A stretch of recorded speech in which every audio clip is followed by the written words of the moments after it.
베컴 다큐멘터리가 공개가 됐습니다. 다큐멘터리고요. 데이비드 베컴, 축구 역사상 또 빼놓을 수 없는. 베컴을 모르시는 분 혹시 계신가요? 축구를 몰라도 베컴은 알걸?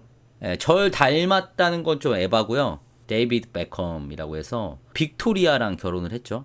스파이시걸인가요? 아무튼 사실 베컴 하면은 약간 인플루언서 이미지? 셀럽 이미지가 좀 있지만은 실제로 축구 선수로서도 대단한 선수고요. 실제로 맨유의 트래블의 주인공이기도 했고, 데드볼의 스페셜리스트, 그러니까 멈춰있는 공, 예를 들면 코너킥이라든지 프리킥 이런 것에 굉장히 강점이 있는 그런 선수로 알려져 있습니다. 그래서 이 다큐멘터리를 봤는데 4부작으로 돼 있어요. 4부작으로 돼 있어서 보시기 되게 편하고요. 축구를 좋아하시는 분들은 무조건 보시는 게 좋고요. 제가 보고 말씀드리는 거예요. 축구를 안 좋아하시는 분도 보면 꽤 재밌습니다. 그래서 이 4부작이 어떻게 구성이 되어 있냐면, 일단 큼지막한 사건들이 몇 개 있거든. 베컴 인생이 셀럽으로 일반 분들은 알고 계시지만 실제로는 굉장히 드라마틱한 느낌이 있어요. 여러 가지 사건 사고가 좀 있었거든. 그래서 그런 것들을 따라가면서 쭉 진행이 되는데, 일단은 맨유에서의 어떤 에피소드들, 그리고 국대 이제 잉글랜드 국가대표에서 역적이 돼가지고 자국민들에게 욕을 먹었던 시기, 그리고 그걸 다시 극복하는 모습. 그러다가 퍼거슨과의 어떤 불화로 레알로 가게 돼서 또 레알에서는 또 어떻게 적응하는지, 뭐 이런 것들. 그러다가 다시 LA 갤럭시로. 그래서 새로운 또 MLS 리그에 이제 도전하는 베컴의 모습. 이런 것들이 쭉 담겨 있습니다. 재밌는 포인트가 여러 가지가 있는데, 일단 베컴의 이야기 자체가 재밌어요. 왜냐면은 잘 모르시겠지만 베컴이 큼지막한 사건들이 많이 있는데, 일단은 데뷔하고 나서 어떻게 이제 성장을 했는지와, 그 다음에 이제 어제 세기의 아이돌이라고 해야 할 수 있는 또 빅토리아랑 연애를 했잖아. 그 연애사가 굉장히 좀 디테일하게 나와 있습니다. 그래서 둘이 얼마나 좋아했는지, 그들이 어떻게 연애를 했는지, 어떤 감정이었는지, 그리고 수많은 눈 속에서 어떤 그 과정이 순탄치 않았거든? 그래서 그런 것들도 잘 나와 있고, 그리고 큼지막한 사건이 제가 가장 그 인상 깊었던 거는 이제 베컴이 잉글랜드 국가대표가 됐단 말이야. 잉글랜드 국가대표가 됐는데 아르헨티나와의 경기에서 퇴장당합니다. 그래가지고 그 경기가 잉글랜드의 패배로 끝나요. 승부차기까지 가서 결국 패배를 했어. 엄연히 따지면 베컴 때문은 아닌데, 이제 축구의 진심인 나라이기 때문에 잉글랜드는 베컴을 욕을 합니다. 너 때문에 네가 퇴장당해서 우리가 진 거다. 근데 우리가 생각하기에 그냥 욕먹었구나 이렇게 생각하잖아. 근데 이 다큐멘터리에 그 영상들이 막 나오거든. 와, 상상 초월이야. 내가 생각했던 거 그 이상으로 욕을 먹었더라고. 그것도 장기간에 걸쳐서. 게다가 베컴만 욕하는 게 아니라 베컴 주변 인물들까지. 빅토리아는 당연하고. 자국민들에게 그렇게 쌍욕을 먹는단 말이야. 거기에 또 기름을 부은 게, 그때 잉글랜드 국가대표 글렌 호들이라는 사람이 있어요. 근데 그 잉글랜드 국가대표 감독인데 자기 선수를 보호하는 게 아니라, 맞다, 베컴이 그건 잘못한 거다, 이런 식으로 얘기를 한 거야. 그러니까 완전히 이거 여론이 완전 베컴을 사형대에 올려놓고 두드려 패는 거야. 근데 문제는 뭐냐면 베컴이 존경하던 선수였어. 그래서 저 감독 밑에서 배우는 거 너무 좋다 막 이런 식으로. 선수 출신이거든. 거기 너무 충격 먹은 거지.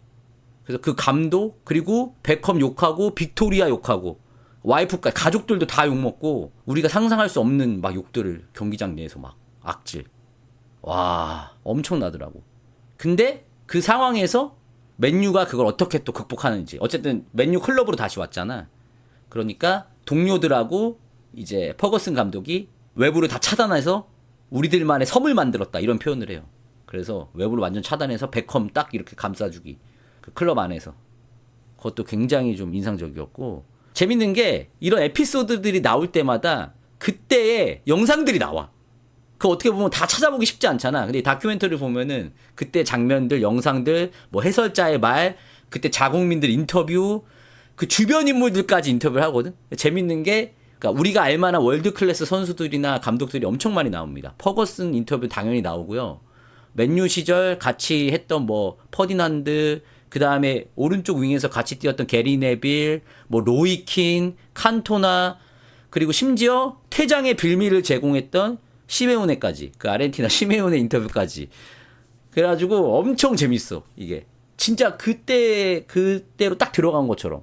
그래서 축구 좋아하시는 분들은 되게 재밌게 볼 수 있고, 근데 그렇게 욕먹는 가운데 어쨌든 맨유가 또 역사적인 잉글랜드 클럽 최초의 트래블을 달성을 하잖아요. 그러면서 좀 극복하고 그런 것도 되게 인상적이고, 심지어 그때 그 가족이 무슨 인터뷰까지 하냐면은 다 죽이고 싶었다고. 베컴 욕하는 사람들 다 죽이고 싶었다고. 막 어머니가 그런 얘기도 해요. 왜냐면은 따지고 보면 베컴이 퇴장당한 건 팩트인데 그것 때문에 힘들어진 건 맞는데 승부차기까지 가서 진 거거든.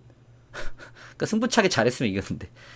근데 그리고 거기에 이제 또 무슨 인터뷰가 나오냐면은 축구화 사건 있죠. 퍼거슨이 축구화 차가지고 베컴 이마 찢어진 거. 그것도 굉장히 디테일하게 나옵니다. 어쨌든 그 다큐멘터리 상으로는 퍼거슨은 약간 팀을 되게 다독거리는 그런 감독이잖아요. 팀을 하나로 하는 감독. 그리고 사생활에 대해서도 되게 철저하고, 예를 들면은 좀 안정감 있는 선수를 좋아하고, 플래시 세례를 받는 사람이 아니라 그냥 안정적인 가정이 있고 자녀가 있고, 혹은 애인이 있더라도 결혼을 약속한 애인이 있고, 막 이런 느낌. 약간 튀는 걸 별로 안 좋아했던 감독이거든. 이 다큐멘터리 상으로는 실제로도 그랬고. 그러니까 내가 보기엔 빅토리아와의 이 베컴의 행보를 탐탁치 않아 했던 것 같아.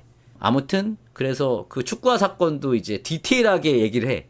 솔샤르가 솔샤르가 자기 축구화라고 얘기하면서 솔샤르도 이제 거기서 인터뷰를 하거든. 그러니까 그 현장에 있던 사람들의 얘기 입으로 생생하게 그것도 얘기해 주니까 되게 재밌더라고. 퍼거슨도 그거에 대해서 얘기를 해요. 다 얘기하고, 또 맨유 클럽에서 일하는 직원들의 증언들도 막 나오고 이래가지고. 그리고 이제 레알에 갔는데, 이제 레알에 가는 과정, 거기서 이제 페레즈 회장도 인터뷰를 해요. 왜 베컴을 데려왔는지. 사실상 베컴이 레알에서는 진짜 역대급 활약을 보여주지 못했거든. 근데 베컴을 데려옴으로써 수익이 3배가 늘어났다. 막 이렇게 막 이런 증언도 나오고. 실제로 그래서 베컴이 갔을 때는 적응을 못했어. 왜냐면은 그 오른쪽에 루이스 피고랑 겹쳐가지고 좀 내려앉아서 자기가 원래 잘하던 포지션이 아니라 좀 다른 포지션에 뛸 수밖에 없었거든. 근데 그런 과정도 자기가 얘기하고, 그러면서 이제 적응을 해 나가고. 그리고 그 당시에 레알 감독으로 카펠로가 왔죠. 카펠로가 왔어. 근데 베컴이 카펠로 별로 안 좋아했거든. 그러니까 베컴 입장에서는 짜증나는 거야. 근데 어쨌든 열심히 했어. 근데 카펠로가 자기 안 써줘. 계속 벤치에. 근데 베컴이 놀랍게도 본인도 얘기하고 카펠로 감독도 얘기하고 주변 동료도 얘기하는데, 그런 불만 있고 막 깽판 칠 수 있잖아. 근데 한 번도 지각한 적도 없고 훈련에 성실히 임했다. 심지어 넌 따로 훈련해라 막 이런 식으로도 했거든. 근데 거기서 자기가 성실히 해가지고 결국 그걸 또 극복하는 과정. 이런 것도 되게 멋있고. 그러니까 되게 겉으로 보기에는 막 엄청 요즘 애들처럼 막 놀 것 같고 축구 대충 할 것 같고 그렇지만은 실제로 베컴이 그렇게 굉장히 좀 프로페셔널했다. 거기 또 레알의 레전드들 많잖아. 호나우두 나오죠. 그 깻잎머리 호나우두 인터뷰도 있고, 피구도 나오고, 그거 보는 재미도 있습니다. 살가도도 있고. 맞아. 그런 것도 굉장히 재밌고. 그러다가 이제 LA 갤럭시로 가는 도전. 왜 거기에 가게 됐는지. 이제 LA 갤럭시에서는 그 도노반 인터뷰도 하고, 도노반하고 사이 안 좋았고, 근데 나중에 풀었다. 뭐 이런 얘기도 같이 하고. 미국의 레전드죠. 근데 베컴이 놀랐던 게 처음 갔을 때 이건 팀이 아니었다. LA 갤럭시 수준 보고 너무 놀랐다. 막 이렇게.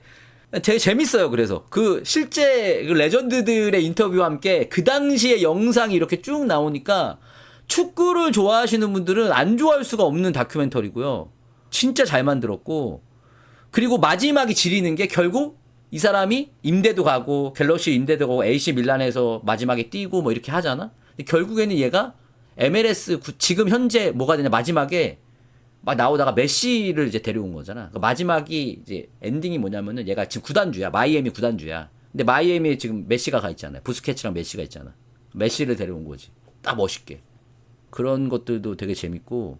그러니까 사실 여기 베컴의 다큐멘터리지만 약간 거의 베컴과 동일하게 주연급이 내가 보기 빅토리아거든. 와이프.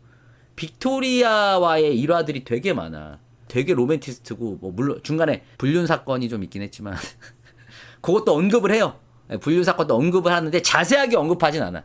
잠깐 언급하고, 그리고 뭐 아이를 지키기 위해 어떻게 행동을 했는지. 그리고 심지어 누구 인터뷰까지 있냐면 파파라치들도 나와요. 파파라치들도 나와서 인터뷰를 해요. 맨체스터 파파라치들까지. 와, 그래가지고 진짜 재밌어 다큐가. 그리고 마지막에 그 지금 큰 아들들 있죠. 베컴의 아들들하고 화기애애한 모습까지.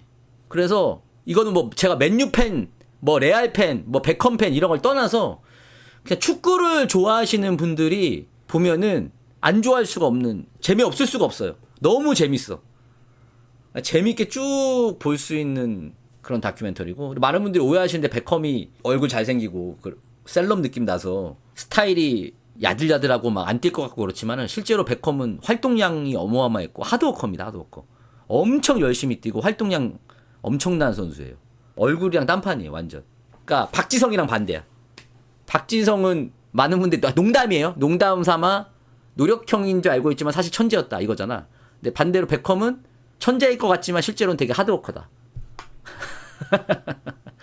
실제로 그 아버지 어머니도 있는데 그 아버지가 이제 베컴 엄청난 맨유 팬이야. 엄청난 맨유의 팬이어가지고 막 그 코너킥 차는데 계속 마치 그 손흥민 아버지처럼 코너킥 찰 때 거기를 못 차면 다시 차라고 계속 그렇게 했다고. 하드하게 알려줬다고. 그래서 베컴 어렸을 때 모습도 나오고 어렸을 때 인터뷰 같은 것도 나오고. 그래서 축구를 좋아하시는 분들은 진짜 너무 재밌게 볼 수 있고요. 저도 그 4부까지 한 번에 봤어요. 새벽에 틀고선 끝까지 봤어. 그리고 빅토리아와의 여러 가지 또 일화들. 빅토리아도 되게 힘들었다는 게 이제 거기 보이거든. 빅토리아 입장에서도 예를 들면은 레알로 갔는데 뭐 언론들이 어떻게든 깎아내리려고 빅토리아 보고 빅토리아가 스페인을 싫어한다 막 이런 식으로 이제 얘기를 하고 빅토리아가 안 온다. 근데 알고 보면 빅토리아 입장에서는 애들 학교 때문에 어쩔 수 없이 갈 수 없는 건데 언론에서는 그냥 지레짐작으로 까고 막 이런 거. 이런 인터뷰도 되게 의미가 있고, 가장 인상 깊었던 거는 어쨌든 빅토리아와의 그런 여러 가지 러브 스토리와 더불어서 글렌 호들이 그렇게 말했던 게 너무 충격이었고, 우리가 아는 그 베컴이 잉글랜드 대표팀에서 그 정도로 욕먹었을지 몰랐다. 잉글랜드 사람들한테 그 정도로 욕먹었는지 몰랐다. 너무 충격이었고, 그걸 근데 본인이 또 극복을 했고, 그 어디였죠? 그리스와의 경기였나요? 결국 2002년, 그러니까 그게 98년도일 거야. 98년도 프랑스 월드컵에서 아르헨티나전에서 퇴장당한 것 때문에 욕먹고 2002년 한일 월드컵 예선에서 그리스전이었나? 지면은 이제 월드컵 못 나가는 건데 기가 막힌 프리킥으로 아마 베컴이, 그리스 맞죠? 예. 기가 막힌 프리킥으로 잉글랜드를 본선에 올렸거든. 그래가지고 거기서 다시 이제 억가를 말로 막 나 까지마 나 그런 사람 아니야 이긴 게 아니라 실력으로 뭔가 딱 극복한, 다시 사랑을 받는 그런 게 되게 멋있었고, 그리고 이제 두 번째로 인상적이었던 거는 그 카펠로 감독한테 눈밖에 났는데 그걸 묵묵히 그냥, 베컴 목소리가 약간 얇은 목소리인데 근데 이 다큐에서 들을 때는 그게 뭔가 좀 멋있어 보여. 어쨌든 되게 재밌게 봤고, 심지어 저는 이제 맨유 팬이기 때문에 더욱더 재밌게 볼 수밖에 없었죠. 일단은 기본적으로 다큐멘터리의 토대가 되는 이 스토리가 좋다. 베컴이 가지고 있는 이야기가 재밌어. 왜냐면 셀럽의 삶, 그리고 이 축구 선수로서의 베컴, 이 두 가지가 굉장히 드라마틱하거든. 영화로 만들어도 나쁘지 않을 만큼 되게 재밌어. 근데 이걸 다큐로 만들었으니까 일단 소재가 좋죠. 그리고 그때의 상황을 보여주는 실제 영상들, 그 당시의 영상들을 되게 적재적소에 잘 썼고, 그걸 증언해주는 주변 인물들까지도 우리가 다 알만한 정말 레전드들이 나와서 다 증언을 해주기 때문에. 그리고 뭔가 마무리, 현재 베컴도 어쨌든 자기가 MLS를 개척했던 것처럼 이젠 본인이 구단주가 돼서 마이애미에 와서 진짜 세기의 축구의 신 메시를 데려왔다. 이것도 뭔가 엔딩으로서 뭔가 깔끔한, 결말까지 완벽하지 않아요? 뭔가 되게 이야기가 딱 뭔가 맞아 떨어지는. 그래서 너무 재밌게 봤어요. 시간 순삭이었어. 저는 시간 순삭이었어요. 아쉬웠어. 뭔가 점점 이제 알잖아. 대충 다큐멘터리가 언제 끝날지 알잖아. 왜냐면 이제 대충 뭐 AC 밀란 나오고 이제 은퇴하면서 울고 마이애미 나오고 막 메시, 네이마르 오면 메시 막 얘기하고 막 이러면서 이제 끝날 때 됐구나. 그러니까 좀 아쉽더라고. 이제 강추입니다. 강추. 베컴 다큐멘터리. 이건 따로 뭐 표값을 매기거나 평점을 매기진 않겠습니다. 다큐멘터리이기 때문에. 추가 일모시어도 보시면 재밌을 겁니다. 제가 또 다큐를 좋아해요. 어제도 새벽에 하루 종일 다큐 봤어. 어제 뭐 봤냐면은, 어제는 쪽방촌 관련된 다큐 다 보고, 고시원 다큐 다 보고, 아무튼 저는 너무 재밌게 봤고요. 이런 다큐멘터리가 좀 많아졌으면 좋겠습니다. 꼭 뭐 유명한 선수가 아니더라도 여러분들 강추. 많아. 아넬카도 있고 축구 선수 네이마르 다큐도 있어요. 피구도 있어. 피구 다큐도 있어. 내가 알기로 넷플릭스 있을걸? 피구 다큐도?